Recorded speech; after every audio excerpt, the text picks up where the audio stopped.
Welcome to Composers, the podcast. This is Juwon Lim. Okay, with me today is Kris Kirk. He collaborates in film and games. He's an amazing composer. We're gonna be discussing film music and the industry as a whole. So, Kris, why don't you start with your educational background? Yeah, absolutely. In terms of educational background, I have a degree in just general music composition, a BA in that from UC Davis. And then afterwards, I went straight into a master's program at SUNY Purchase, State University of New York Purchase. I got a master's in classical composition. And then I took an additional year of study and I went to the San Francisco Conservatory of Music, where I was a professional studies diploma student, or a PSD, in their technology and applied composition department, or we called it TAC. Yeah, so that's just briefly what I've been up to when it comes to education for. What's your most recent project that you've been working on? That's a really good question. So most recently for classical stuff, I actually just did a commission through the Mosaics of the Bay. They're based out in San Francisco, which is where I used to live. Like maybe for the past about a year ago or so, or a little more than a year ago, I was out there for school. And I got to collaborate with this fabulous cellist. He's from Greece, and his name, I am blanking on it right now, but I will remember. But no, yeah, he was absolutely amazing. So I did a solo cello work for him. And what Mosaics did, like they all based it off of just art in general, as kind of like a holistic viewpoint of it. And actually what Tim Petrin is his name. And what Tim also does is he paints these incredible, just really large paintings. And one of them was titled Dawn. And I looked at it and I was like, oh, this is amazing. Like I was immediately inspired for it. So the work is called Dawn, and it's based off of his painting. So yes, that's for solo cello most recently when it comes to classical stuff. And then for media type things, again, like most recent project, that's such a tricky, it's a tricky question because I could either talk about what I like most recently just got done working on in terms of a track, or I could talk about the most recent thing that's come out. But either way, I'll just talk about a little bit of both. But most recently that I was just working on was actually today. I was doing some boss fight music for a virtual reality game that it was chosen as one of Oculus's scholarships. I think they gave out 7 or 8 of them around this time last year. It was in February. But yeah, my friend actually from UC Davis is how I met him. He's doing the virtual reality game. It's called Please. And yeah, so I was just working on some boss fight music for that just earlier today. And I sent it to him for approval, and he's like, yeah, sounds great. He's like, just keep going with it. Cause I like to send samples just to make sure I don't go, too far in one direction. And most of the clients I've worked with have been pretty happy about, me giving them like a 20 to 30 second demo. And then, but in terms of actual finished work that's been approved, and now we're just kind of waiting for it to come out. I did a little bit of music and sound design for an animation called Fragments. This is with this wonderful animator. Her name's Jean. I don't know if she wants me to give out her last name, so I'll just call her Jean for now. She's a student at, I want to say SVA, something like that. But yeah. So that's for her final project. So it was a lot of fun. It started off as 5 minutes, and now she's cut it down to about 4 minutes and like 20 some odd seconds. Not quite 4.5, but it's a lot to animate. And I just had to do music and sound design, so it was a little more straightforward, I feel, for me. But I think most people are going to say that about whatever they do. They're like, yeah, they had the hard job, I had the easy job. Wow, so you've been pretty busy. How did 2020 affect you by any degree? Oh yeah, it totally did. As I'm sure it affected all of us. But I'm fortunate to be in a position where working from home is kind of the status quo for the most part. When it comes to freelance and freelance audio, at least, people can send you things to edit if you're an audio editor. People can ask you, commission you for music, if, you're like us, if you're a composer and that sort of stuff. But outside of that, I think it really did affect just a little bit of like opportunities, again, as it did for everybody. But for the first half, many folks were just really questioning, are we going to get out of this, anytime soon? And 2 weeks became a month, became 2 months, it became what it is now. Unfortunately, we've got vaccines rolling out and all that good stuff. So, but yeah, so professionally, yeah, the the global pandemic did affect me, just as it did, personally and that kind of stuff too. But I think that's a whole other conversation. It did make its way into my work. I did find I started to do more chill pieces, a little bit there in the beginning. I was just kind of like, I just want to take some time, listen to a big long drone with light melody, or what have you, stuff like that. Yeah, so I was curious that so you're working on both concert music and this media music together. How does the process different for concert music and media music? I think the biggest difference would really just kind of come down to like what medium your music is being paired with. So, in a concert venue or, just concert in general, your musicians are going to be there on a stage or, in a scenario where people come to listen to them, right? Like the whole purpose of a concert is to go, mingle and just experience the music and only the music as it kind of comes to you live in a hall or in a house or, in a park, wherever it's happening. Versus, when you do music for media, music is kind of like, it depends on who you ask, but it's usually like this last thing anyone is really paying attention to, maybe. It's like, say for a film, the visual is key, right? It's the thing at the very top. People are watching whatever story it is unfold before them. And then they're listening to the dialogue or they're reading the subtitles, however they're getting the story across, or they're just really paying attention to the actors or actress's face, right? To look for those cues. And then the music is just kind of underneath there, and it's definitely like supporting the story 100%, absolutely. But I feel it doesn't need to say as much, maybe, as concert music. With concert music, you have to keep someone's attention. And with like media stuff, you have to know when to grab someone's attention, right? When to say, hey, there's music here, and because here's a big stinger. It's like it's a horror film and everybody loves the classic, just a semitone note, being played with each other. But aside from that, though, I don't think the process is actually that different because they're both incredibly collaborative. You're working with musicians to find the proper timbre. I think as composers, it's important that we know we're not always going to have, the perfect answer. There was a time during I think it was my first, I think it was my first string quartet. I was working with the Cassatt string quartet, and I had written something, one that was impossible to play on cello, and I was like, oh, like I totally mixed up my strings, which I still do, so we're human. In addition to that, I believe it was the viola player, but she was like, oh, I love this line. And she said, have you considered playing, asking me to do it flautando? And I was like, no, it didn't cross my mind.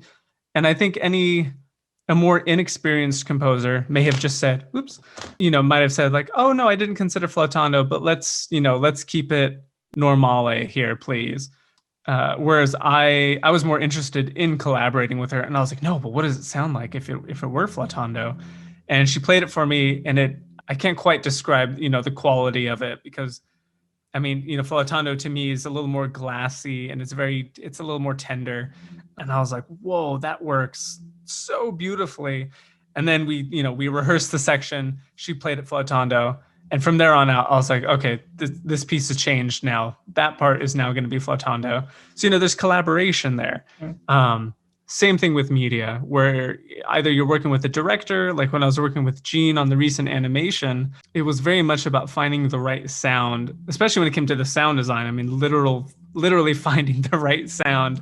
There's a glitch sound effect that she was looking for.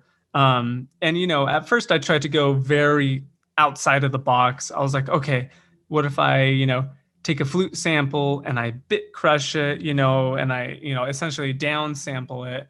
And then I put a noise gate over it. So that way, whenever this sound comes in, it goes away. And, to kind of get like the stuttering effect. And I sent it to her and I was like, what do you think of this? And I was super proud of it. And she's like, this sounds cool, but it doesn't fit like anything, she's like, she didn't quite have the visuals in place just yet, but she's like pairing it in her mind, how it's going to look. She's like, it will not work. So we went back and forth with a glitch sound effect for maybe a week or two. And I sent her maybe 8 to 10 iterations of it until, we finally landed on something. And now when I see it paired with the visual, I can't imagine any other sound being paired with it. But there are those differences of when the music kind of is important. In a concert, music is always going to be there at the top because that's what you're there to listen to. Paired with visuals, though, or even in a video game, it definitely, you have to know when to take a backseat for it. Yeah. Aside from that, though, like I said, the collaboration, I hope I'll say it's always the same. If I ever change my mind, something's wrong with me. Yeah, and for video game, there's a lot of subgenres of it. Like it's not just like one video game music. There's like AAA game music and there's indie game music. Yeah. And there's sort of like chip tunes. Mm-hmm. So as a media composer, you have to learn how to make all of the types of music. Yeah, it can be a little daunting, but I think everyone really has their speciality when it comes to it. I mean, there are some composers who I'm like pretty close friends with where they are just chameleons when it comes to music. Like they can do any style. I remember I did the trailer music for the Please VR game, and I'll say it's the music is not good. Like there's way too much bass. It comes on way too strong. At the time, I only had headphones to mix in as well, and I was at home in a very noisy environment, so I had things kind of cranked up, and like it did not work. Nothing worked. But I was, in doing so, I was also trying to emulate more of a hip hop vibe, and they needed the music like ASAP. So over the next like 2 days, I just listened to hip hop, tried to really do what I could in 2 days to figure out how to make a really killer kick drum sound. And I was using Serum at the time, which I had just gotten. So I was trying to learn a new software, writing in a new genre. I was a fish out of water, 100%. But if I had to do it now, I think I could do it a little better justice, But yeah, sometimes it's just a matter of just throwing yourself into the fire and hoping you come out of it. If you're just starting out, then you can't really choose what projects you get, right? So like you have to be able to do everything. And there's like composers who are already established, have their like own styles, and they only create like certain types of music. Well, I agree with the second half of that, but I'm going to push back on, even when you're just starting out, you can't really choose what you get to work on. Because it gets kind of funny, because I would say we always have a choice on what we work on. And if they're asking for a style that you you don't do or that you're not comfortable with, you can say no to the project. But also when you're just starting out, there is that pressure to find something to get your name out there, just attach your name to any project, just so that way in the future you can say, hey, look, I have this credit, I have this credit, I have this credit. So yeah, it's a fine balance between saying no to the movie that deals with, some topics that you're just uncomfortable with because maybe it's against your morals or, whole gamut of reasons. Or, it could also be that like work has been really slow and you're kind of burning through your savings at this point, and this next project, it's not your usual thing, but you have to put food on the table for yourself and if you have a family or a significant other to to help take care of in that sort of sense, it's like, well, I don't normally do this, but yeah, I'll say yes this time. So I think there's always going to be circumstances that will play a factor in whether or not you can truly say no to a gig. But not even in a perfect scenario, but in a more typical scenario, even as a beginner, you could say no. I would say don't hold out. Coming from a classical background, I'm of course more comfortable working, especially coming from Purchase, I'm more comfortable working with chamber groups, smaller chamber ensembles, because we had so much experience with them there. And even in my undergrad, I did. And then extending that to orchestral writing, super comfortable, doing that. But say like chiptune type stuff, if I truly had it my way, way back, not even way back, but like when I started, I might kind of like be a little more afraid to do that, because it's like, oh, I don't know how to work with synths. I only know how to work with, live musicians. I only know how to write for quote unquote, like acoustic instruments. But now I'm super comfortable working with synths and live instruments, so much so that like blending them and, treating them as if there might be a synth amongst the orchestra someday, like, which I mean, it's going to happen. Give it 10 years, I guarantee you. I mean, it's already happened for a lot of media and video game music. But I think in the classical world too, classical's always been a little slow to adopt new new ideas, I think. But yeah, so I agree with the second half though, of what you said, that like, yeah, there are a lot of established composers out there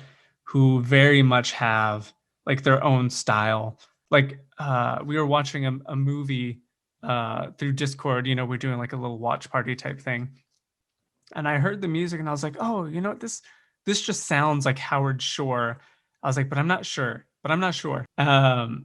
And sure enough, like as the credits are, the intro credits are coming in, it's like music by Howard Shore. And I was like, oh, what did I tell you? And one of my friends, he's like, it's kind of scary, man, that you could just hear a couple notes and know that that's Howard Shore. And I was like, he just has a sound. He's just got a very particular style. So yeah, I'll agree with that. But, you truly never know what someone's next project is going to be. So, maybe Howard Shore is going to do some really cool, badass synth, score for a Christopher Nolan film. Who knows? Or maybe a Christopher Nolan film is going to have like nothing but traditional orchestral sounding like type stuff. Or maybe he'll just use a bunch of Mozart and just call it a day. Who knows? You never know. It seems like most recent tradition in film music is it's not really heavily scored. Mm-hmm. Not anymore. It's just a lot of scenes and sound effects. Yeah, the music seems to be a little more sound design. Like they're definitely kind of crossing into each other. I would agree with.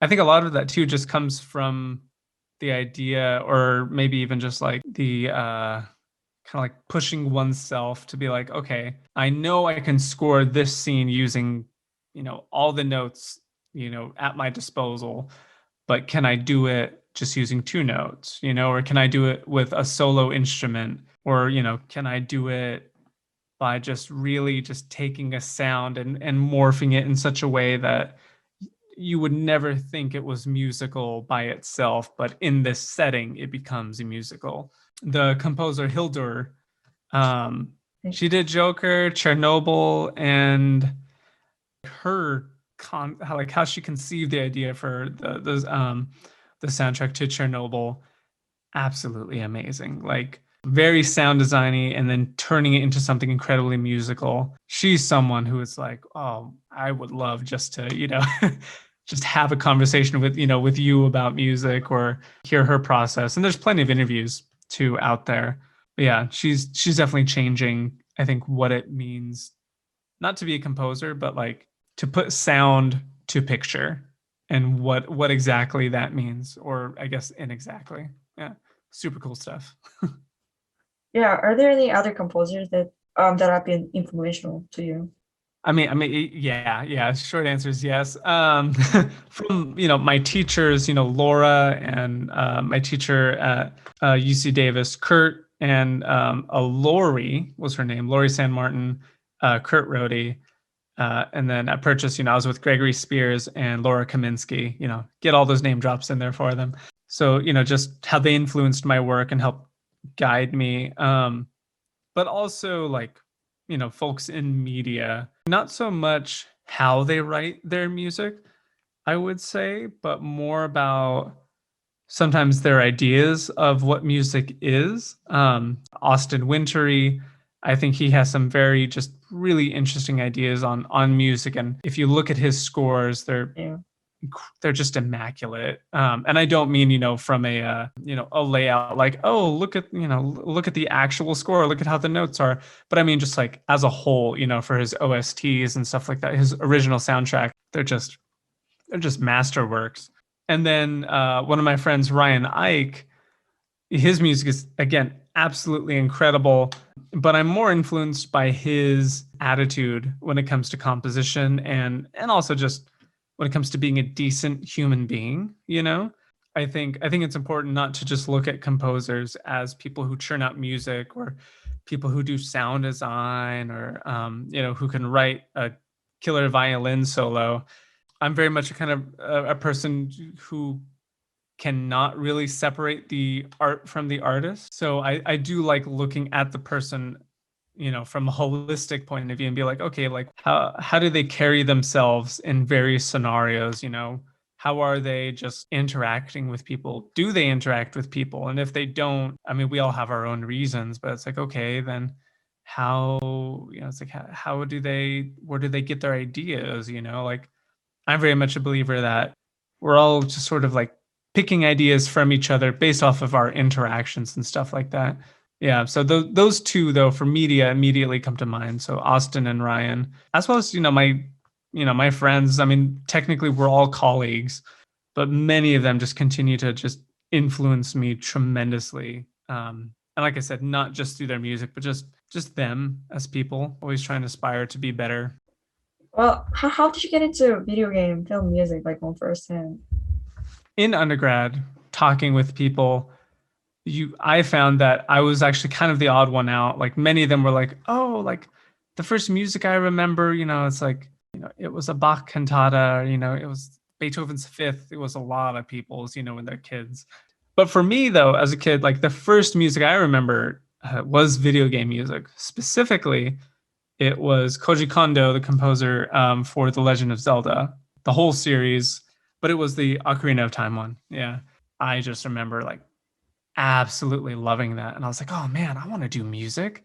So that's what got me into music. And it wasn't until undergrad where I joined the UC Davis Game Dev and Arts Club, which is run by Michael Lee, who's my friend, he's the one doing the VR game. So, that's where our paths crossed. But it wasn't until then that I was like, oh, can I, do music for your game jams, where they make a game in 24 hours or 48 hours, depending. And it was just like completely eye-opening. And I was using Sibelius sounds, and so, but they were game jams. So, done by college students, and we were all kind of learning.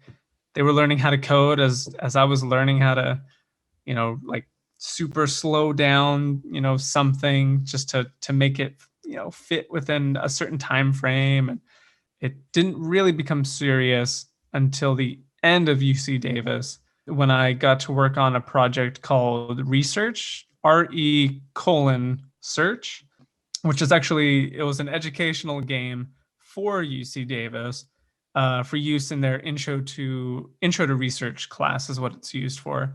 But I did the soundtrack for that, all in Sibelius, all with bad sounds. But the sounds I think work with the visual. It's not AAA graphics, so it was fine. Yeah, because everything's so mysterious after college. Yeah. How what is your compositional process like? Do you have regular schedule? That's a good question. Right now, since I'm full-time freelance, it is kind of at the I have my own schedule, although it does change depending on what life is throwing at me, especially now during, the old pandemic times. But for the most part, I find that I become creative kind of at random times in the day. So I don't really ever try and force creativity. The times when I have done it, I've gotten something half decent out, but then later on when I'm feeling super creative, I'll go back to it and I'll have to do a bunch of fixing and what was I thinking? So sometimes it's I get creative while watching Critical Role. So I'll, have that on a Twitch stream, on my phone, or I'll just be listening to that, and then I'll get to work in my DAW. I use Logic Pro 10 or Pro X. So yeah, I might work on that while watching some nerdy ass voice actors play D&D, Dungeons and Dragons. Or sometimes it's just when I get to have these kinds of conversations where people ask me about my process and my background and my education, projects I'm working on, it kind of gets my juices flowing. I'm kind of oh yeah, that's right. That's how I feel about music. And it's oh yeah, that's how I work. And so I might just get right back to it after this conversation, because this is inspiring me to work. That's good. Yeah. Oh, it is. So I would say it really varies. Some days it's it's today, it's oh yeah, I haven't had much, inspiration to work the past few days. So I know it's coming. And it's oh, but I also have to do laundry, that day. And it's I also have to go grocery shopping because I'm running out of food for lunch or food for dinner and breakfast. So yeah, sometimes life just throws stuff at you and you're all right, I will take 3 hours out of my day to do, all my chores that I have set aside. And then by that time, usually I'm just kind of oh, I can't wait to just get to the computer and, and just get to start writing something. So sometimes just kind of putting it off, that kind of delayed gratification, it can help, at least for me. Yeah. So yeah, no set process. If and when I need to, I know I can, because that's kind of what I did in school. When you have an actual schedule with classes, you really start to plan things. You're okay, I have no class between here and here, 2 hours, 1 hour for lunch, 1 hour, boom, just gonna, write some music. Yeah, it's weird. Well, I'm currently not stuck at home and can't go to school. Mm-hmm. Well, I've been living like this for 2 semesters now. Mm-hmm. And well, so I technically have more time to compose, but am I composing more? Then that's not true. Do you feel a little bit of guilt? It's I have the perception of all this free time. I should be composing more, but I'm not. Do you feel that way? Yeah. Yeah. You know what? Me too, homie. Me too. But I think it's such a hard thing to let go of. I think part of it comes from just feeling the need to produce all the time, to have a constant churning of projects and a constant churning of just one idea after the next. And I think I like to say it's a global pandemic, a planetary pandemic. Like all of Earth is kind of shut down right now, when it comes to mingling, unless you live in New Zealand. If you do, lucky you. And, everywhere else where they've got it under control. But for the most part, though, it's like this truly is a unique time for us right now. And it's like, if I'm not churning out music, then you know what? Then that just means I'm taking care of me in another way, It's like if I am just spending time on my bed, lying down, watching YouTube, that's me just taking a bit of a mental health day, and just chilling and just taking the time that I need, because so many things were uncertain. We're getting a little, closer to certainty, and I wouldn't call it normal, but we're getting back to a little maybe halfway of where we were before, and mixed with this. But yeah, so I could tell you, don't feel guilty for not being able to churn out music, but only you can really, come to peace with that for yourself. But there are some days where I'm at peace at it, and some days where I'm like, oh man, what am I doing? Yeah. I've had all this free time. I haven't applied to, a job in a couple days, or, and it's like, come on, man, you've applied to like 20 jobs in a month. That's more than most people apply for. So take it easy. So it'll sort itself out, but Oh, maybe I don't really believe that, but I think it will. yeah. Anyways, well, thanks for being here. Yeah, absolutely. You know how to find me because we're friends on Facebook, but for, yeah. for anybody else, hit me up on Twitter, at Composer Kirk.